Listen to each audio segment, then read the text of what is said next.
ಒಂದು ಕಡೆಗೆ ಈಗ ಪರಪ್ಪನ ಅಗ್ರಹಾರದಿಂದ ಬೆಳಗಾವಿಯ ಹಿಂಡಲಗ ಜೈಲಿಗೆ ಆರೋಪಿ 14 ಪ್ರದೋಷ್ನ ಕರ್ಕೊಂಡು ಹೋಗಿದ್ದಾರೆ. ಆದರೆ ಈಗ ಕೋರ್ಟ್ನಲ್ಲಿ ಪ್ರದೋಷ್ ಅರ್ಜಿಯನ್ನು ಸಲ್ಲಿಕೆ ಮಾಡಿದ್ದಾರೆ. ರಾಜ್ಯಾತಿಥ್ಯ ಪ್ರಕರಣ ಸಂಬಂಧ ಆರೋಪಿ 14 ಏನಿದ್ದಾರೆ, ಎಫ್ಐಆರ್ ದಾಖಲಾಗಿಲ್ಲ. ಜೈಲು ವರ್ಗಾವಣೆಯನ್ನು ಪ್ರಶ್ನಿಸಿ ಈಗ ಪ್ರದೋಷ್ ವಕೀಲರು ಅರ್ಜಿ ಸಲ್ಲಿಸಿದ್ದಾರೆ. ಅರ್ಜಿ ವಿಚಾರಣೆಯ ವೇಳೆ ಪ್ರದೋಷ್ ವಕೀಲರಿಗೆ ನ್ಯಾಯಮೂರ್ತಿಗಳು ಪ್ರಶ್ನೆ ಕೇಳಿದ್ದಾರೆ.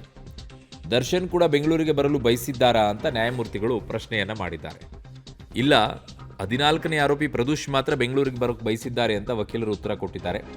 ಪ್ರದೋಷ್ ಅರ್ಜಿ ಸೆಪ್ಟೆಂಬರ್ 11ಕ್ಕೆ ಈಗ ಹೈಕೋರ್ಟ್ ಮುಂದೂಡಿದೆ.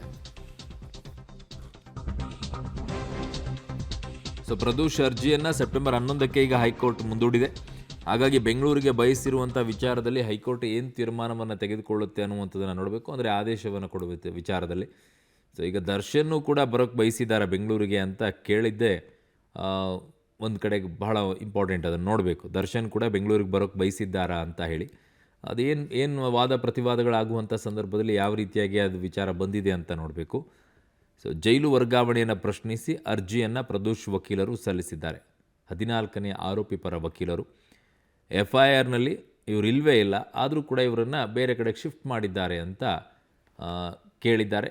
ವಾಪಸ್ ಬೆಂಗಳೂರಿಗೆ ಅವ್ರನ್ನ ಶಿಫ್ಟ್ ಮಾಡಬೇಕು ಅಂತ ಕೇಳಿಕೊಂಡಿದ್ದಾರೆ. ನನ್ನ ಸಹೋದ್ಯೋಗಿ ಈಗ ನಾಗೇಶ್ ನನ್ನ ಸಂಪರ್ಕದಲ್ಲಿದ್ದಾರೆ. ನಾಗೇಶ್, ಈಗ ಯಾರೂ ಕೇಳ್ಕೊಂಡಿಲ್ವಾ ಇದರಲ್ಲಿ? ಕೇವಲ ಪ್ರದೋಷ್ ಮಾತ್ರ ಈ ರೀತಿಯಾಗಿ ಕೋರ್ಟ್ಗೆ ಅರ್ಜಿಯನ್ನು ಸಲ್ಲಿಕೆಯನ್ನು ಮಾಡಿ ನನಗೆ ಬೆಂಗಳೂರೇ ಬೇಕು ಅಂತ ಕೇಳ್ಕೊಂಡಿರೋದಾ?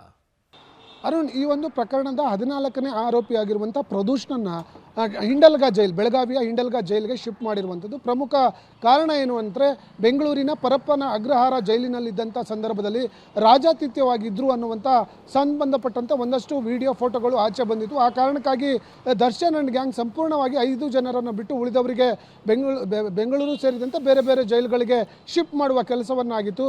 ಶಿಫ್ಟ್ ಮಾಡುವಂಥ ಸಂದರ್ಭದಲ್ಲಿ ಇದೇ ಪ್ರದೋಷ್ ಅವರು ನ್ಯಾಯಾಧೀಶರ ಮುಂದೆ ಈ ಒಂದು ಪ್ರಕರಣದಲ್ಲಿ ನನ್ನ ತಂದೆಯ ಅನಾರೋಗ್ಯ ಇದ್ದಾರೆ, ಹಾಗಾಗಿ ನನಗೆ ಇಲ್ಲೇ ಉರಿಸಲು ಮನವಿಯನ್ನು ಮಾಡಿಕೊಂಡಿದ್ರು. ಆದರೆ ಆ ಪ್ರದೋಷ್ ಅವರ ಮನವಿಯನ್ನು ತಿರಸ್ಕರಿಸಿ ಹಿಂಡಲ್ಗ ಜೈಲಿಗೆ ಕಳಿಸ್ಕೊಟ್ಟಲಾಗಿತ್ತು. ಅದಾದರೂ ಕೂಡ ಪ್ರದೋಷ್ ಅವರು ಮತ್ತೆ ಆದೇಶವನ್ನು ಪ್ರಶ್ನಿಸಿ ಹೈಕೋರ್ಟ್ಗೆ ಹೋಗಿರುವಂಥದ್ದು. ಭಾಳ ಪ್ರಮುಖವಾಗಿರುವಂಥ ವಿಚಾರ ಏನಂದರೆ, ಈ ಒಂದು ಪ್ರಕರಣ ಅಂದರೆ ಪರಪ್ಪನ ಅಗ್ರಹಾರದಲ್ಲಿ ಆಗಿರುವಂಥ ಎಫ್ಐಆರ್ ಅಲ್ಲಿ ನನ್ನ ಹೆಸರಿಲ್ಲ, ಆದರೂ ಕೂಡ ವಿನಾಕಾರಣ ನನಗೆ ಪರಪ್ಪನ ಅಗ್ರಹಾರ ಜೈಲಿನಿಂದ ಬೆಳಗಾವಿ ಹಿಂಡಲ್ಗ ಜೈಲಿಗೆ ಕಳಿಸಿಕೊಟ್ಟಿದ್ದಾರೆ. ಹಾಗಾಗಿ ನಾನು ಮತ್ತೆ ಬೆಂಗಳೂರಿಗೆ ಪರಪ್ಪನ ಅಗ್ರಹಾರ ಜೈಲಿಗೆ ಶಿಫ್ಟ್ ಆಗಲಿಕ್ಕೆ ಮನವಿಯನ್ನು ಮಾಡ್ಕೊಂಡಿರುವಂಥದ್ದು.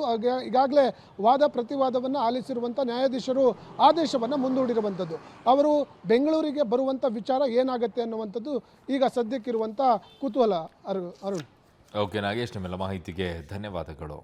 ಹಿತೈಷಿಗಳ ಹೇಳಿಕೆಗಳೇ ಈಗ ದರ್ಶನ್ಗೆ ಕಂಟಕವಾಗುತ್ತಾ? ಹೀಗೊಂದು ಚರ್ಚೆಗೆ ಎಡೆ ಮಾಡಿ ಕೊಡ್ತಾ ಇದೆ. ಯಾಕೆ ಕೊಲೆ ಕೇಸ್ನಲ್ಲಿ ದರ್ಶನ್ಗೆ ಹಿತೈಷಿಗಳ ಹೇಳಿಕೆಗಳೇ ಕಂಟಕವಾಗುತ್ತಾ ಅಂತ ಹೇಳಿ ಪ್ರಭಾವಿಗಳ ಹೇಳಿಕೆಗಳನ್ನು ಅಸ್ತ್ರಗಳನ್ನಾಗಿ ಬಳಸಲು ಪೊಲೀಸರು ಪ್ಲಾನ್ ಅನ್ನು ಮಾಡಿಕೊಂಡಿರೋದು. ಜಾಮೀನಿಗೆ ದರ್ಶನ್ ಮೊರೆ ಹೋದರೆ ಕೋರ್ಟ್ನಲ್ಲಿ ಬಲವಾಗಿ ಆಕ್ಷೇಪವನ್ನು ಎತ್ತಾರೆ. ಬೇಕಾಗುವ ಸಾಕ್ಷ್ಯಗಳನ್ನು ಈಗಾಗಲೇ ಸಂಗ್ರಹಿಸಿ ಪೊಲೀಸರು ಇಟ್ಟಿದ್ದಾರೆ. ದರ್ಶನ್ ಬಗ್ಗೆ ನಟ ನಟಿಯರು ರಾಜಕಾರಣಿಗಳ ಹೇಳಿಕೆಗಳನ್ನು ಸಿಡಿಯಲ್ಲಿ ಮಾಡಿಟ್ಟಿದ್ದಾರೆ ಖಾಕಿಯವರು. ದರ್ಶನ್ ಮೆಚ್ಚಿಸಲು ಅತ್ಯಾಪ್ತರು ಕೊಟ್ಟಿರುವ ಹೇಳಿಕೆಗಳೇ ಕಂಟಕವಾಗುವಂತಹ ಸಾಧ್ಯತೆ ಇದೆ ಅಂತಿದ್ದಾರೆ.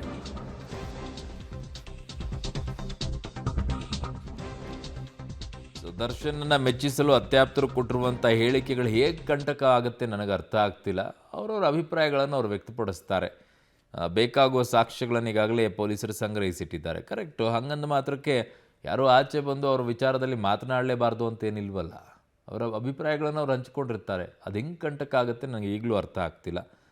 ಪ್ರಭಾವಿಗಳ ಹೇಳಿಕೆಗಳನ್ನು ಅಸ್ತ್ರವಾಗಿ ಬಳಸ್ಕೊಳ್ಳೋಕ್ಕೆ ಪೊಲೀಸರು ಪ್ಲ್ಯಾನ್ ಮಾಡ್ಕೊಳ್ತಾ ಇದ್ದಾರಂತೆ.